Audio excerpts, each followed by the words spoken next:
Super 6 માં હવે વાત અયોધ્યાની। અયોધ્યામાં રામલલાના દર્શન કરવા માંગતા હશો તો લાંબા વેઇટિંગ અને ઊંચા ભાવ ચૂકવવા પડશે।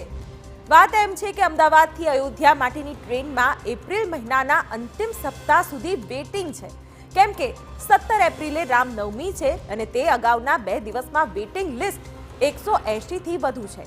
તો બીજી તરફ અયોધ્યા માટેની ડાયરેક્ટ ફ્લાઇટના ભાવ પણ ₹7,000 થી વધુ છે। 22 જાન્યુઆરીએ અયોધ્યામાં વધુ એક દિવાળી ઉજવાશે, ત્યારે ભગવાન શ્રી રામના મંદિરની પ્રાણ પ્રતિષ્ઠાની ઐતિહાસિક ક્ષણ છે, જેને હજુ 22 દિવસની વાર છે, પરંતુ ભક્તો અત્યારથી જ રામલલાના દર્શન માટે આતુર છે। અમદાવાદથી અયોધ્યા માટેની એકમાત્ર સાબરમતી એક્સપ્રેસ છે। આ ટ્રેન રાત્રે 11 કલાક અને 10 મિનિટે ઉપડે છે અને સવારે 4 કલાકે અયોધ્યા પહોંચાડે છે। આ ટ્રેનમાં 27 એપ્રિલ સુધી વેઇટિંગ છે, તેમાં વચ્ચે રામનવમી પણ આવી જાય છે।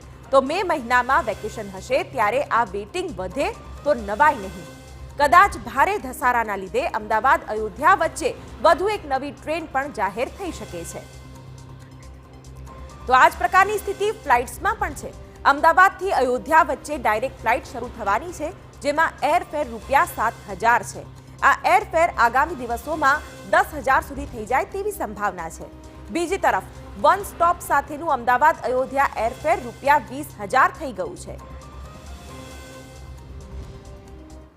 જેમ ફ્લાઇટો એનાઉન્સ થઈ અને સાથે સાથે એરપોર્ટનું નવીનીકરણ જે ચાલુ થયું, નવું એરપોર્ટ, જેના લીધે હાલમાં અત્યારે બુકિંગની વાત કરું તો જ્યારે ફેર ખુલ્યા હતા ત્યારે 4,000થી ફેર શરૂ થયેલા। અત્યારે કોઈપણ ડેટમાં ટીલ મે સુધીમાં કોઈપણ ડેટમાં 10,000થી નીચે વન વે ફેર અવેલેબલ નથી।